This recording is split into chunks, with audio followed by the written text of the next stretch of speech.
설마 이혼 안 할 생각은 아니시죠? 왜 아직도 이혼을 선택하지 못할까? 내가 만들어낸 그 사람의 허상이에요. 우리가 그때는 좋았지 않냐. 근데 상대방은요? 아니, 그때도 좋지 않았어. 그 사람은요, 과거에는 있었을지 모르지만 이제는 없고요, 지금 없고요, 앞으로도 없을 사람이에요. 예, 여러분 안녕하십니까? 오늘은 즐거운 목요일입니다. 저는 사무실에, 지금 여기는 저희 사무실 응접실이고요.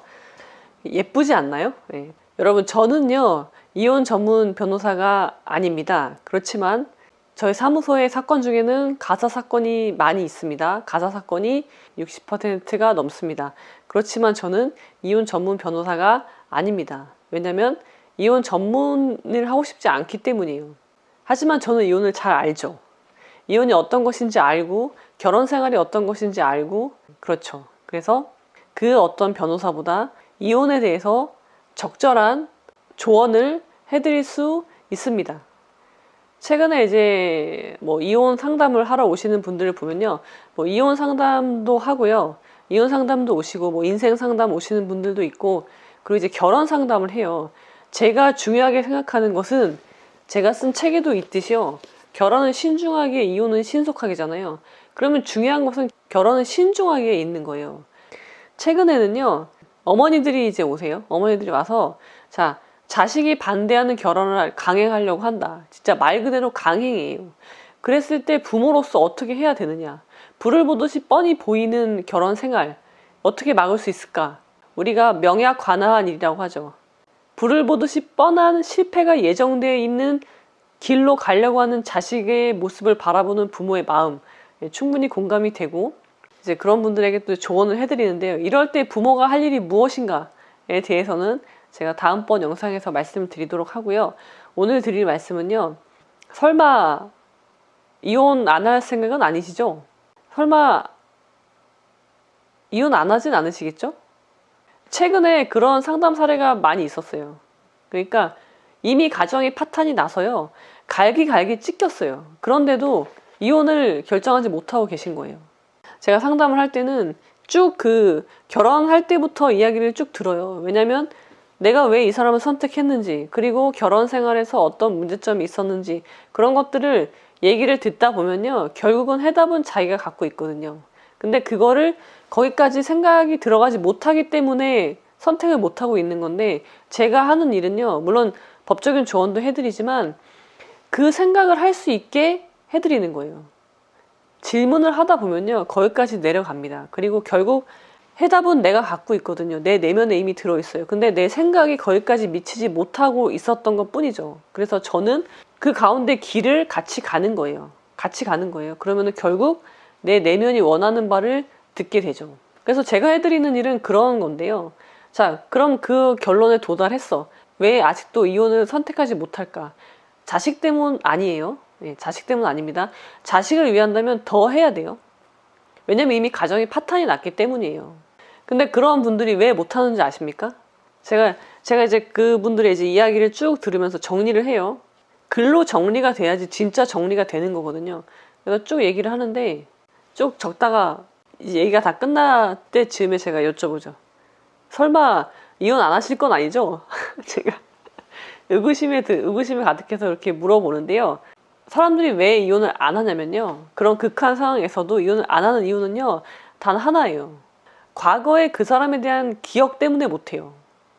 연애할 때는 물론 좋았겠죠. 달달하고, 이 사람이랑 결혼하지 못하면 죽을 것 같고, 이런 사람은 다시는 못 만날 것 같고, 그래서 결혼을 했는데 결혼하고 나서는 그런 모습이 없어. 그리고 지금은 서로 죽이지 못해서 안달이 난 사이야. 그런데도 이혼을 결정하지 못하는 이유는 뭐예요? 그러니까 많은 경우 여자분들이 그래요. 남자분들이 그런 경우 많이 못 봤고요. 여자분들이 이미 파탄이 나서 이혼을 해야 되는데 이혼을 선택하지 못하는 이유, 그거는 제가 볼 땐 그거 하나인데요. 과거의 그 사람의 모습이에요. 과거의 그 순간, 그 찰나의 기억이에요. 근데 그 기억이 근거가 있느냐? 사실 근거도 없어요. 그냥 내가 만들어낸 그 사람의 허상이에요. 우리가 그때는 좋았지 않냐. 근데 상대방은요, 아니, 그때도 좋지 않았어.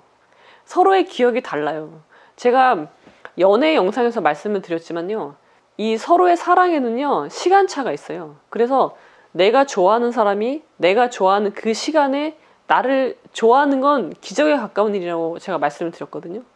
근데 좋아하지도 않아. 근데 나는 좋아한다고 생각해. 그리고 저 사람이 나한테 베푼 호의, 어떤 감정인지도 알 수 없는 그 호의를 기억을 해요. 그리고 그것이 좋았다고 포장해요. 그것은 굉장히 아름답고 굉장히 좋은 기억이었고, 원래 저 사람은 그런 사람이야. 내가 만든 틀에 그 사람을 갖다 넣는 거예요. 그래서 저 사람은 원래 이런 사람이었는데 지금 나한테 이렇게 못되게 구는 이유는 뭐야? 나 때문이 아니라, 우리의 관계가 문제가 있는 게 아니라 저 사람이 지금 힘들어. 회사가 어려워. 직장에서 어려운 일이 있어. 그래서 스트레스 받아서 저렇게 된 거야. 근데 사실은 저런 사람이 아니야. 그러니까 내가 조금만 노력하면 저 사람은 다시 돌아올 거야. 그래서 노력을 해요. 제가 말씀드렸죠? 상대방이 알아주지 않는 노력은요, 나를 비굴하게 만들 뿐이다. 그래서 내가 아무리 노력을 해도 저 사람은 나를 점점 낮게 봐요. 이미 대등한 관계가 아닌데요. 부부는 대등해야 되는데 이미 대등한 관계가 깨졌는데 나의 그 헛된 노력, 비굴한 노력으로 나는 점점 더 바닥으로 내려가는 거예요. 두 사람의 관계에 있어서. 그러면 관계는 절대 회복되지 못하고요. 나는 이제요, 저 사람한테 인간의 대접을 못 받아요. 사람으로서 대우해주지 않는단 말이에요. 근데 그렇게 만든 이유가 뭔지 알아요? 저 사람 때문 아니에요. 누구 때문이에요? 나 때문이에요. 내가 나를 그렇게 만들었어요. 자존감이 없다고 하지만 그건 자존감이 없는 게 아니라요, 내가 헛되이 노력했기 때문이에요. 헛된 노력은 스스로를 비굴하게 만드는 거예요.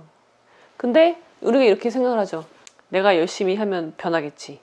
착하면 복을 받겠지. 그러지 않습니다. 그렇지 않아요. 제 책에도 있는데요.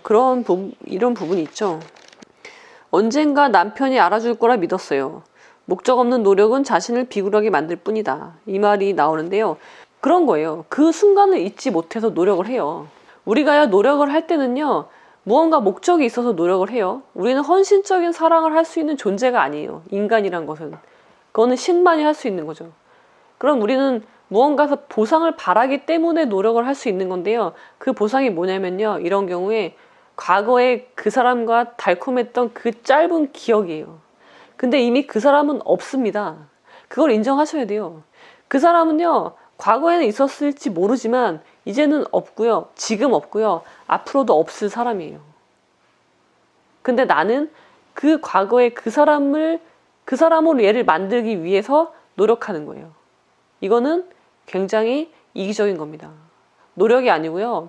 희생이 아니고요. 그거는 내 삶을 갉아먹을 뿐만 아니라 상대방도 괴롭히는 일인 거예요. 내가 나를 스스로를 비굴하게 만드는 거, 그리고 스스로의 삶을 갉아먹는다면 그 누구도 나를 존중해주지 않습니다. 그래서 제가 자기의 선택이라고 말씀을 드리는 거예요. 최근에 그런 상담 사례가 많아서 말씀을 드립니다. 여러분, 잊으세요. 그래서 여러분, 연애를 많이 해보셔야 된다는 게, 이별을 많이 해봐야 돼요. 그래야지 저 사람과 누군가를 잃는 거, 관계가 정리되는 거, 누군가와의 관계가 단절되는 거, 상실로 인해서 내 삶이 좌지우지 되면 안 된다는 거예요. 영향을 받으면 안 돼요. 물론 잠깐 슬퍼할 수는 있죠. 근데 공자님이 말씀하셨지만 A불상이라고 했어요. 슬픔이요, 너무 과해서 스스로를 상하게 하면 안 된다고 했습니다. 자, 애도를 표해요. 누군가 죽었어요. 그럼 애도를 표하죠. 그럼 거기까지 끝이에요. 그 다음에 나는 일상으로 돌아와야 돼. 근데 그걸 못하는 거죠. 그래서 이혼을 선택하지 못하는 거예요. 가정이 이미 파탄이 났는데도 여러 가지 이유를 들면서, 그리고 희생을 한대요. 사실은 자기 욕심을 채우고 있는 겁니다. 자기 자신에게 솔직해지셔야 되고요. 혼자서 사는 게 두렵대요. 참 안 됐습니다. 자, 그렇습니다, 여러분. 여러분들에게 제가 오늘 드리고 싶은 말씀은요, 첫 번째, 헛된 노력은 자기 스스로를 비굴하게 만들 뿐이다. 두 번째, 상실을 두려워하지 마라. 과거의 그 사람은 이제 존재하지 않는다. 그렇다고 과거에 존재했던 것까지 부정할 필요는 없지만 지금 존재하지 않고 앞으로도 존재하지 않을 것이다. 그리고 세 번째, 삶은 살아가는 것이다. 누가? 너가 살아가는 것이지 누군가한테 빌붙어서 의존해서 사는 게 아닙니다. 자, 그럼 여러분, 걱정과 근심은 이제 집어치고요. 설마 이혼 안 하려는 건 아니시죠? 자, 그럼 오늘은 여기까지.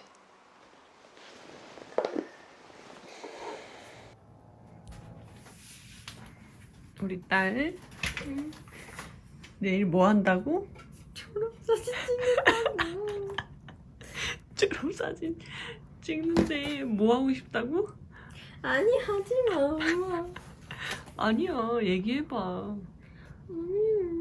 뭐 하고 싶다고 했어? 그거 어디 갔어? 갖고 간 거 어디 갔어? 여기 있구나.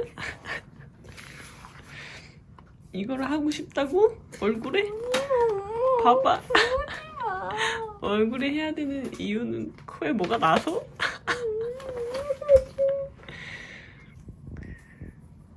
머리가 무거워?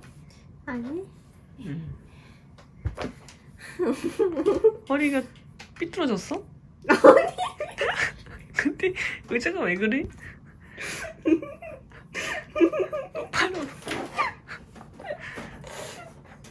똑바로 좀 해봐. 그래.